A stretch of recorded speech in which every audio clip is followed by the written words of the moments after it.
Big and small problems. Hi, folks. Robert Quigley here, the Daily Wrap. Washington, D.C. We're headed to the White House. Well, folks, another day, another radio show, and we find big problems facing the society. When will it ever end? Well, probably when we get to the White House. Let's jump into it. Folks, as Einstein once said, the classic definition of insanity is to do the same thing over and over again and expect the same result. Folks, we've elected the Democrats. We've elected the Republicans. It's been a tennis match, back and forth, again and again. Our big problems, as well as our small, still remain. Without resolution. Because what's really been happening, folks, is a Democratic group versus a Republican group are nothing more than government employees that have created teams, as it were, interest groups, as it were, with the sole purpose of keeping each other in power. In other words, to keep a government paycheck going into their pockets. Folks, as Einstein indicated, if we want a better result, we must do things differently. Robert Quigley and the Independence Party is going to win the White House in 2024. We are hunkered down at home in these post-Christmas days, but we are about to embark on a journey across America. We call it the Cracker Barrel journey, which also has a Starbucks journey, which will be filled with academic seminars, theatrical performances all across this great land.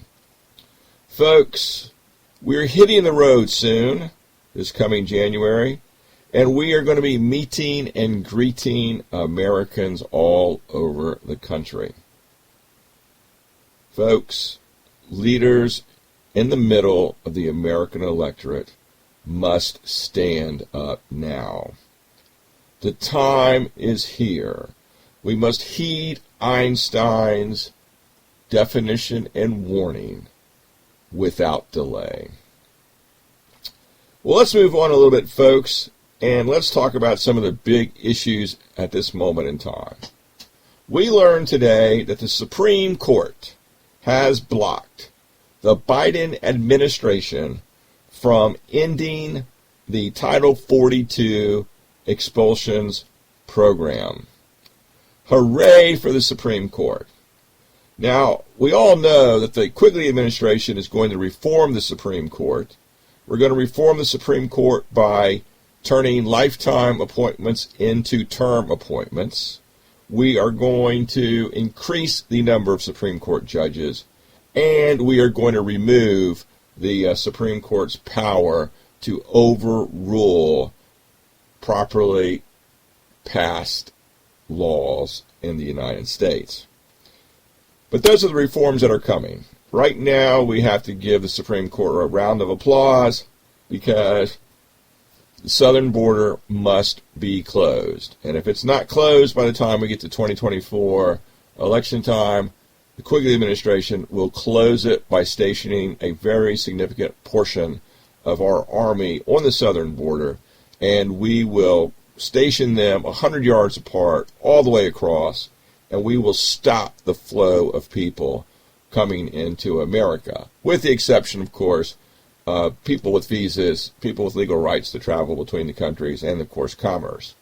But hooray for the Supreme Court, and shame on the Biden administration and the Democrats for even thinking it is okay to allow everybody and anybody into America Those days are over. Let's move on, folks. Global warming is a very big issue to the Quigley administration and to 90% of the folks across America. We've learned a lot in 2022 about global warming. But let's go through some of the signs that are as clear as day that we need to think about at this moment.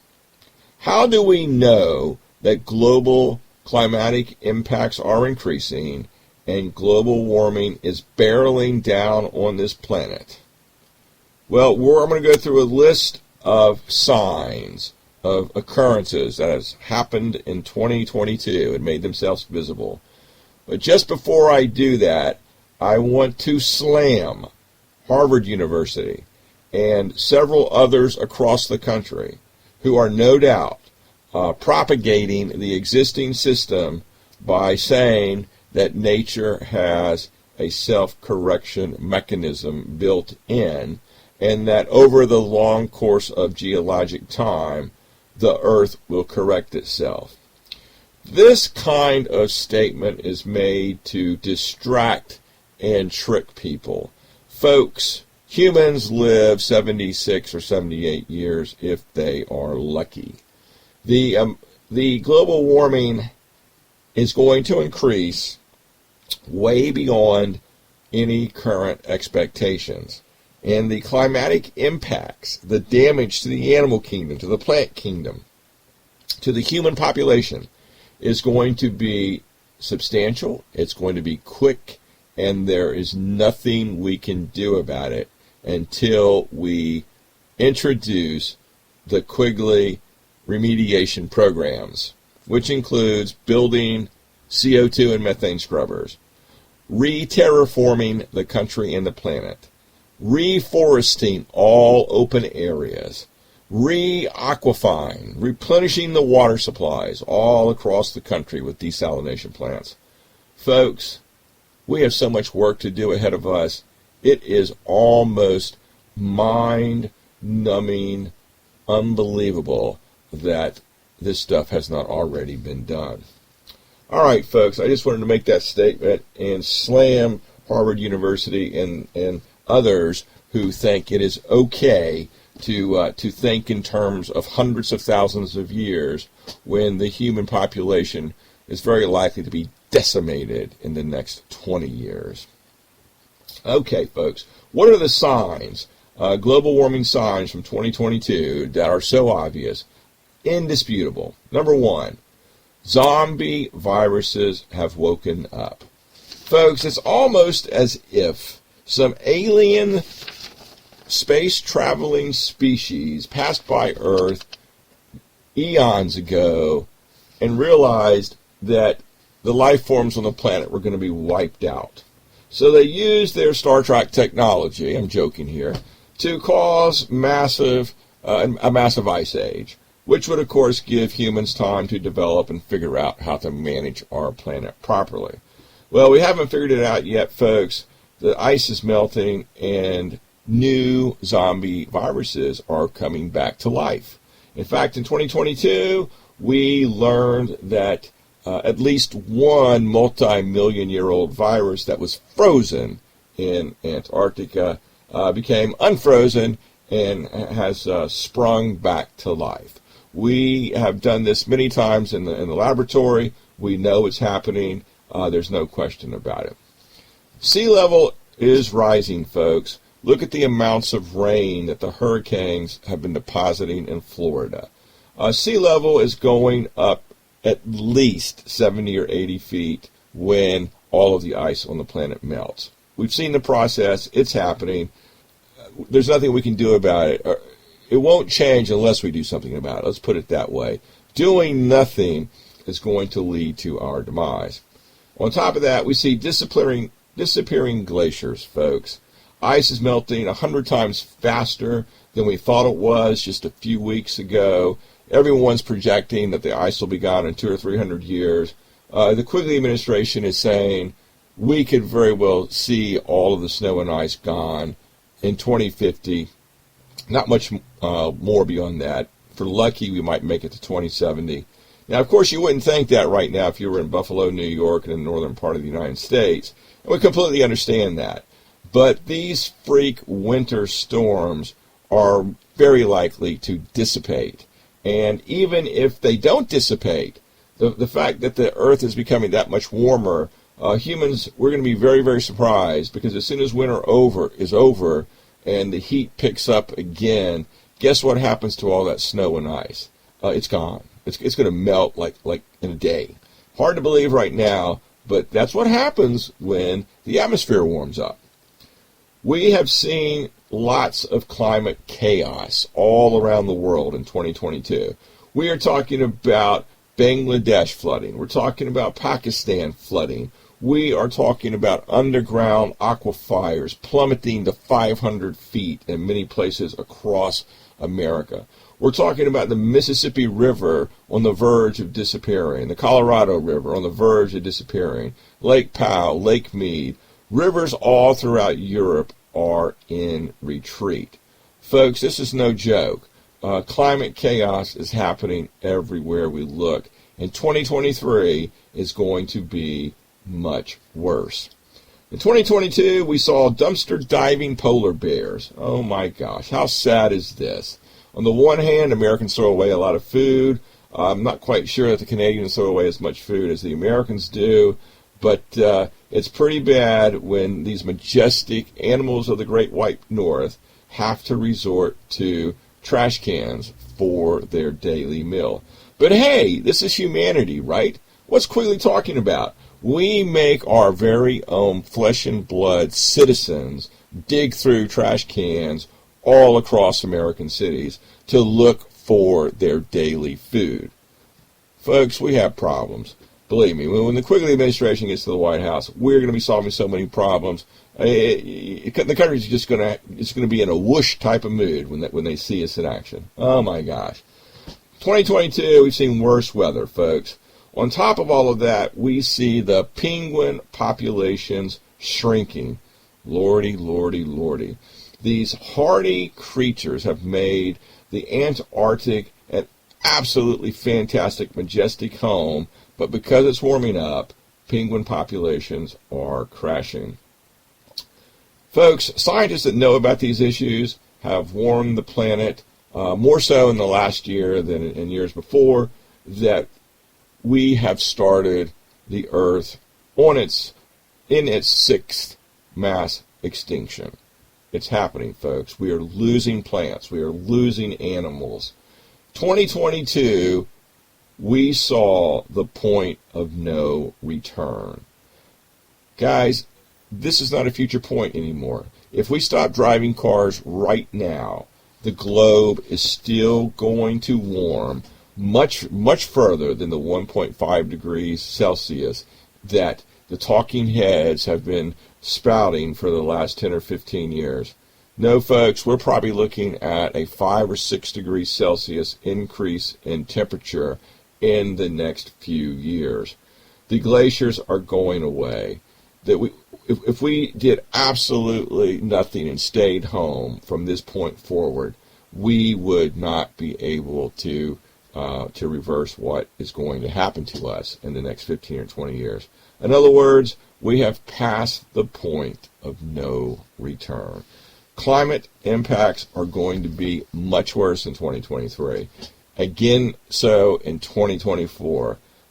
We are in for rough sledding, folks, and there's no other way to say it. Looking forward to 2023, we see expert farmers and agrarians and economists across the field, across the world, telling us that 2023 is going to see higher food prices than what we've already seen. We're going to see more drought. Oh my gosh. Top economists are saying the next 10 years we will see low growth at best. Lordy, lordy, lordy. Folks, this is serious. When we start talking about higher food prices, not just sort of the 10% and the 15%, but when we see the doubling and tripling of food prices, when we see packages shrinking and the price tag doubling, that means our fellow citizens are suffering. If America is suffering, the land of plenty in terms of food, the world is dying. Folks, we have so many changes that we have to implement. And as Einstein said, repeating the same behavior over and over again, expecting a different result, is insanity. Down with the Republicans, down with the Democrats. It is time for the independents in the center of the American political world to take charge and fix these problems before these problems fix us. Let's move on, folks, and have a cartoon moment. We learn that Representative Santos from Long Island, New York, Republican no doubt, lied his butt off to his constituents about his education, about his work experience, about his Jewishness, and of course he won the election. Now when I see this story, my friends, one could very easily do what the Democrats have been doing, asking him to resign, claiming that he's morally bankrupt and is a dishonest politician. But as an independent, when I look at this situation, I smile, because for a couple of reasons. I mean, let me tell you. Number one, nowhere in the Constitution is there an educational requirement to be a member of the House of Representatives. There is not a work requirement, and there is not a religious requirement either. So in this befuddled person's mind, if they think they're a better person by going out and saying they've got a higher education when they don't, or they've worked for a blue chip investment bank, which they only did in an indirect way, or they've got some sort of religious background like Jewishness, I mean, that just speaks more to that person's misplaced values. But we all know that career politicians are the country's number one liars. I mean, they lie to their constituents left, right, and center. They promise the moon. They promise they're going to stay in office for 1 or 2 terms. And they get to D.C., and the very first thing they try to do is to make a career out of it. And few politicians keep their promises because they're not in it for the people. They're in it for their own pocketbooks. They will say and do what it takes to get office. They will say and do what it takes to stay in office. But at the end of the day, they are to be trusted as far as one can throw them, as the saying goes. So an independent would care less about Santos's lies. So if I were a Democrat, I would put a lid on it. And if I were a Republican, I would at least try to put forth a solid all-American candidates in the future. But like I say, the Constitution only has an age requirement, and it has a resident requirement for the district that he's representing, and that's it, folks. So Santos fits right into the ornery crowd that he has joined. So that's the comic section of today's radio show. But let's move on. Let's get serious again, folks, because America has a very serious homeless problem. We know that at least, an absolute least, there are 1 million people living on the streets all across America. Now, that number is probably much higher, but that's an absolute minimum. We also know that millions, we're talking about many millions, and again, it's an answer that only God knows, and what I'm talking about are the people who live on couches, in garages, who are doubling and tripling up in family and extended families and friends' homes. They want to have their own apartment. They want to have a place that they call their own, but they can't afford it. They don't have a job. They can't rent it. Los Angeles alone, according to the experts, needs 500,000 one-bedroom homes just to house the near homeless population that we're talking about. We know that 50% of all folks between 18 and 29 years old live at home. Folks, this population has to be housed. Now, on the one hand, it's very nice to see multiple generations of folks living in the same household. Sometimes it works, sometimes it doesn't work, sometimes there's room, sometimes there's not room. We need to encourage Americans to take care of each other, but there are also lots and lots of folks. We're talking about, many, many hundreds of thousands, if not many millions, where there is no family. And it would be much more suitable to put someone in a tiny house. We all know that the Quigley administration supports tiny houses 100%. And we want to see tiny houses, which are basically, let's call it 100, 150, 200, 250 square feet, a studio for all intents and purposes. But you've seen the program, Tiny House Nation, Tiny Houses. You know what I'm talking about. We want to see these spring up on every driveway across America. We want to see them spring up in parks all across America. We want to see entire subdivisions devoted to tiny houses. Folks, the times have changed. The building codes across America were put in place to encourage bigger houses decades ago when we lived in a different society. Now they do nothing but push up property prices, and property taxes by consequence. It pushes people into the streets, into couches and living rooms. We are so disorganized from a sustainability point of view in this society that this is another issue that we must address, folks. We cannot continue to put everybody on a lifelong consumption path. We need to change our mindset and put people in a path of sustainability. Cheap lifestyle, at home, in a quiet leisure life for longer periods of time. This idea of going out and working on a hamster wheel for one's whole life just for the basics must come to an end. And the Quigley administration is going to make these changes. We are going to bury the mindsets of the old, and we are going to bring in the mindsets that address the world that we see today. So we have a lot of reform to do on the FHA and the qualification of mortgages and the availability of tiny houses and the resolution of the vast homeless population problem that we see across America. Let's move on, folks. We also learned this season that Biden does not speak freely in front of his Secret Service. He believes that the so-called dog bite of the Secret Service agent incident was fabricated. Well, folks, I got to tell you, okay, this is a matter of opinion, of course, because we weren't there watching this, but you all know that I'm a dog owner. I've got 4 Pomeranians in my house. I grew up with dogs. I've been around dogs for the vast majority of my life, except for the part when I was traveling overseas. But even then, I had a couple of dogs. But I'll save those stories for another day. But let me tell you something. Dogs have a language. Okay. Believe it or not, I mean, we actually do a whole video on this, and my wife figured out the language of our dogs.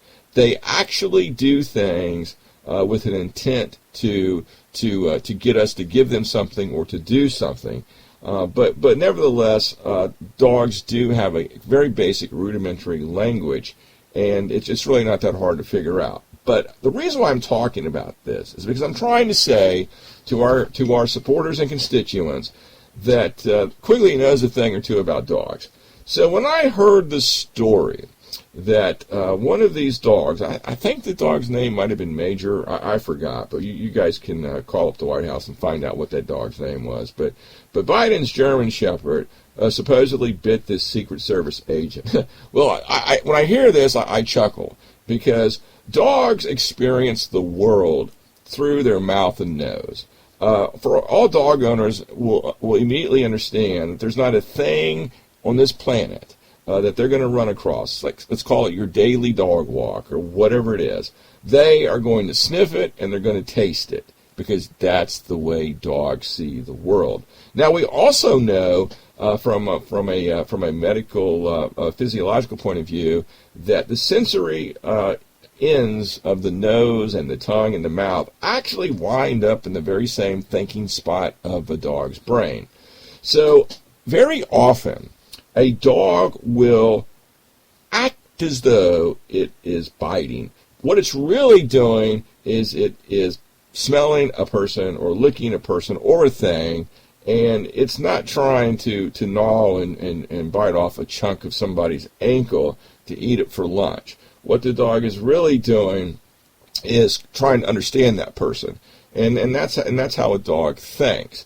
So my dogs, for example, they bite me all the time, but they've never penetrated the skin once, and they've never pressed down hard once. They have simply done it in play, and that's the way a dog behaves. So this one issue is actually kind of telling on a lot of different fronts. One, Biden doesn't trust the Secret Service because he thinks the Secret Service lied.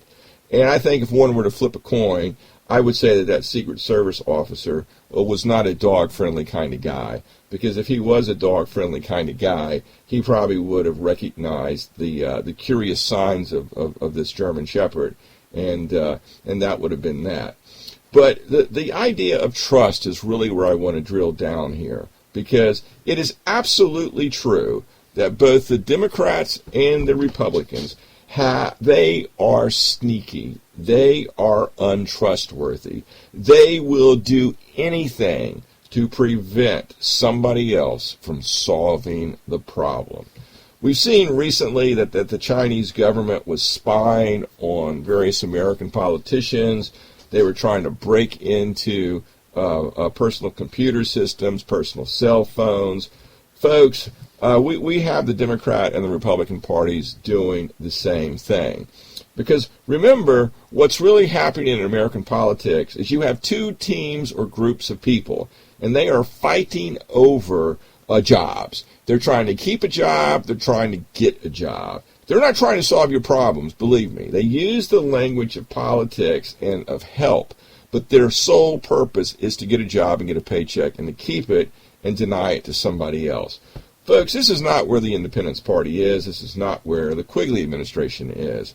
We know that there is a serious trust problem because there are a lot of untrustworthy people in both the Democrat and Republican parties. Not to mention our international enemies like the Chinese, a.k.a. the Chinese trying to bribe, or did bribe, Biden, for example.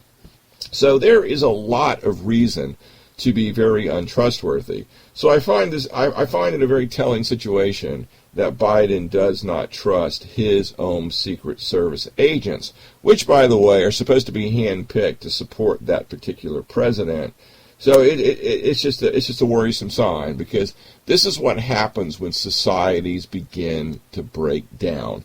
Think about your own families. Think about your own marriages, your own relationships, your own sweethearts. What's the first thing that initiates the breakdown? It's the lack of trust, of course. It could be a lack of trust on any number of hundreds of issues. It could be finance. It could be romance. It could be fidelity. It could be house maintenance. It doesn't matter. I mean, trust can break down in so many different areas, in so many different ways. But this situation with Biden and the Secret Service tells us that we are in tough times, folks. When folks cannot trust each other, then we are in trouble. Let's move on, folks. Just a couple more points in this stump speech survey. We learned today that the Fox News claims that the Associated Press took $8 million in 2022 to run climate impact ads. And of course, Fox was insinuating that those ads were all made up and they're not to be believed. So again, as an independent, when I read a story like that, the first thing I think of was, well, gee, who and how much was Fox News paid to run ads saying that climate warming and climate impacts are not real and they are fabrications of our imaginations? Well, we know the oil industry are big supporters of Fox News. We know the oil industry are big supporters of the Republican Party at large. So, folks, this is just another one of these comic examples of the status quo. And what did Einstein tell us? The definition of insanity is doing the same thing over and over again, expecting a different outcome. This is the game of the media. They are on sides. They are paid by members of their side to spout out lies and half-truths. None of them are to be believed, folks. We need truth and honesty in our system, but it's not coming from Fox. It's not coming from CNN. It's not coming from MSNBC. Folks, we need to dig hard to find the facts that are true and that are accurate. Let's move on, folks. Just a couple of points. We know that Russia is begging for negotiations. Tell me one way to deal with that at this moment in time. The answer is no. Go home, take all your buddies with you, and then once all of that is done, and we will talk about how the Russians are going to repay all of the damage that they have caused in the Ukraine war. Short of that, keep the fighting going, because at the end of the story, as we've said here before on this radio station, Russia is going to end up worse than North Korea. You know, folks, 2/3 of voters tell us that America is going in the wrong direction. There's no question about that. Polls are taken every day. You know, Washington, D.C. is a place where everyone who knows what's going on is keeping an eye on the heartbeat and pulse around the country. And we hear today that over the holidays, in this nice festive holiday season, when one would think that people were more cheerful and more hopeful, that nevertheless, 2/3 of American voters say that America is going in the wrong direction. Should I say it again, folks? What did Einstein tell us? Doing the same thing over and over again, expecting the very same result, is insanity. Well, we need to fire the Democrats and the Republicans, and it is time for the independents to step forward and to solve these daunting problems. Folks, we'll finish up with 2 points here. Biden tells us that he is the bridge to the next generation. There is no doubt about that. It is 100% true, because we will send Biden into formal retirement in 2024. And as a 56-year-old man, we are, what am I, like 10, 20, almost 25 years younger than Biden. We are going to be the next generation, folks, and it is time to solve problems. And then finally, we have a scary story on law and order that we need to talk about. Down in Texas, we understand just before Christmas, a 29-year-old mechanic, a father of 2 young kids, and a lovely stay-at-home mom, was shot dead, execution style, over a $500 repair bill. Some truck owner brought a truck into this mechanic's shop for a small repair job, came back to get his truck, but he did not have any money in his pocket, in his bank account, or in his possession anywhere. But he wanted his truck back. A mere $500, folks. And this truck owner and 4 of his friends, maybe 5 of his friends, showed up, argued with the mechanic, chased him down, put him on his knees, and executed him because they did not want to pay the $500, and they were afraid that he was going to call the police and identify them. Now, that story comes courtesy of the New York Post. We all know the New York Post is a sensationalist type of newspaper, but nevertheless, we must find truth where truth is, and we must deal with truth as it exists. Now, the bigger lesson here, folks, is very simple. When human life has so little value, and we are in this phase right now, these types of murders and executions become a dime a dozen. No amount of law and order, no amount of police officers on the street, no amount of public education and discourse is going to solve this problem.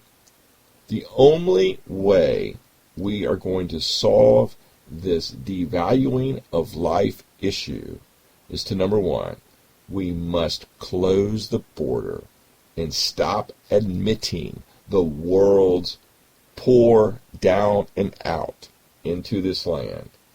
Number two, we must house our citizens properly, as we've discussed in today's radio show. Number three, we must create those 30 million new business owners that we talk about in the Quigley campaign, because folks need to be able to take care of themselves. America's falling apart, folks, on many, many different levels, and we're just naming a few issues here. That is the only way we are going to put value back into human life. Folks, nothing is free in America. Campaigns are expensive. We must spend money to make America great for everybody. In that vein, we have a presidential raffle. We have 20 million raffle tickets to sell during the Robert Quigley for President campaign. We're giving away more than 19,000 prizes. Those prizes include, we're going to give away a house. We're going to pay off a mortgage.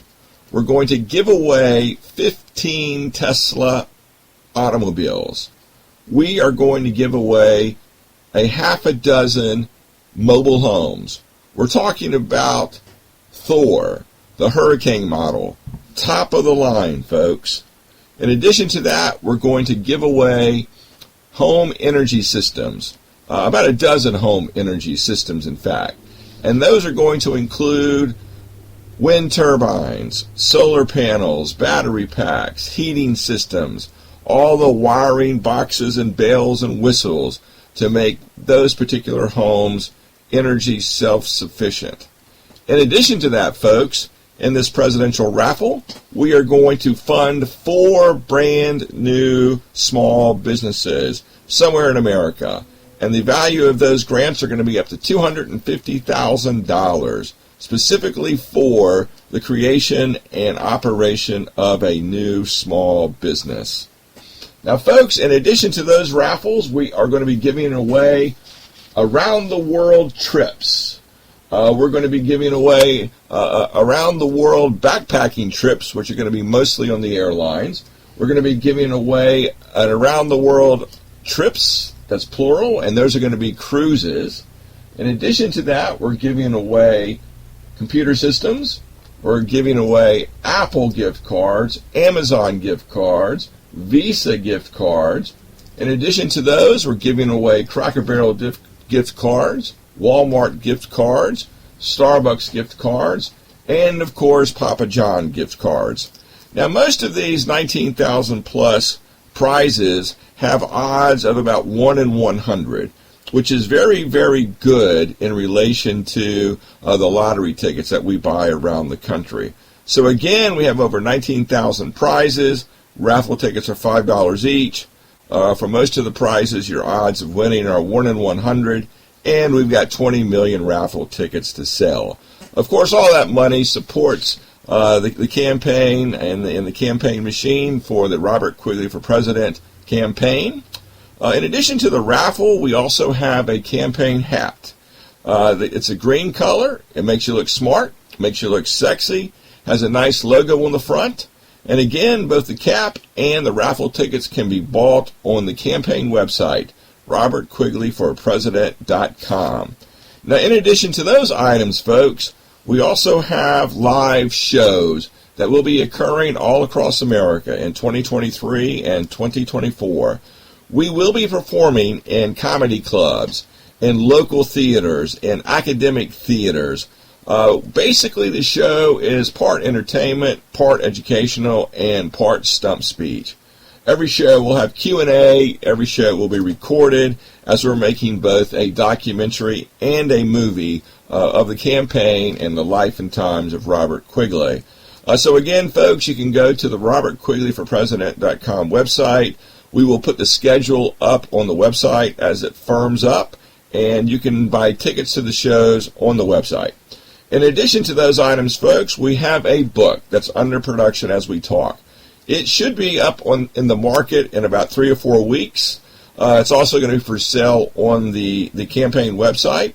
And essentially, it's a biography of Robert Quigley.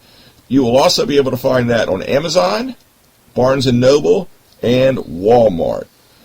So, folks, if any of those items don't tickle your fancy, we also take plain, old-fashioned political donations.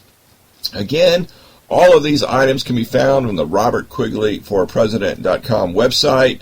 Look under the Buy and Donate button. There's more description for each of these items and each of these prizes. And with your help, together, we can make America great for everybody. And folks, before I forget, let me extend a hand of thanks to our advertisers and sponsors.